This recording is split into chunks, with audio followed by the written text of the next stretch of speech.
HarperCollins presents Bad Manners by Amy Beashel. Read by Lizzy Watts, Olivia Dowd, Oliver Hembrough and Mark Meadows. This world, which is the same for all, no gods or human beings have made, but it ever was, is now, and ever shall be an ever-living fire, with measures of it kindling, and measures going out. All things are in exchange for fire, and fire for all things, even as wares for gold, and gold for wares.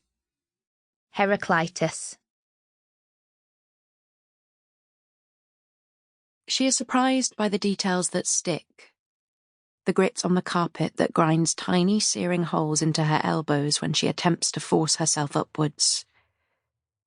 How silently fire sends its warning through the small gap between the floor and the door. The clarity with which she knows the hotel isn't the only thing burning. That her rage is also incendiary. That her intention is fatal when she bites down and twists enough to grab her shoe. That a heel is sharp. That an eyeball is soft. That tonight she will make him pay. Before. Cass. Gramps likes that rhyme about sugar and spice and all things nice. He 100% believes that's what little girls are made of. Or his little girl, at least. I'm not so sure. Right now I'm made of nerves and paranoia. And the others in this girl's only room are made of smooth bare legs and pouting glossed lips, as we listen to my Aunt Sophie deliver a pep talk in the spirit of a dare. She strikes a spoon twice on her glass. It's okay, recommended even, to accept a drink if it's offered. Leading by example, she sips her champagne. It makes the men feel good to think it's not only them who are enjoying the evening, and when they feel good... She raises a hand in the air, rubbing her thumb against the tips of her fingers.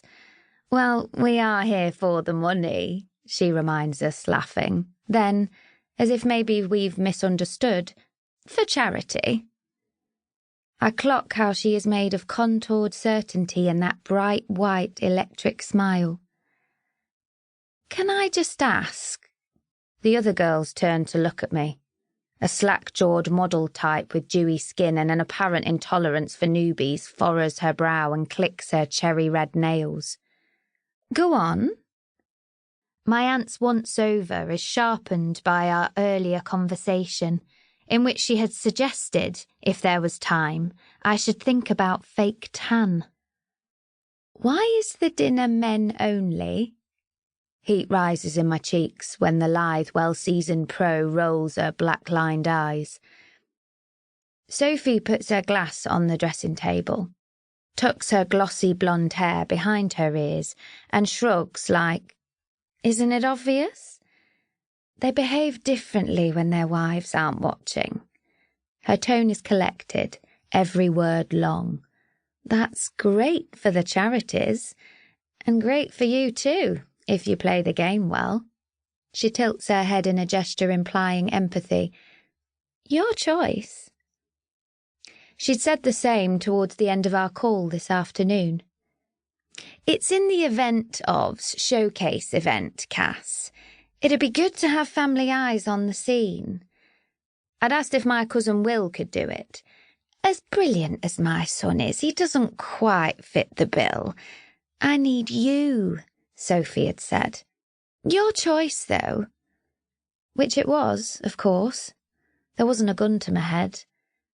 But it's not like my job at Subway is enough to fund my hoped-for Australian gap year, and easy money was how Sophie had put it. It's waitressing, darling. High-end, though, you remember. Liv helped out last year.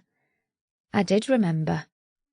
My best mate's tips had left her flush enough for a cut and balayage without having to bat her eyelashes and hold out a palm to her mostly absent daddy. So I'd said yes and come, fairly last minute, with only part of the uniform stuffed into a Tesco's bag for life.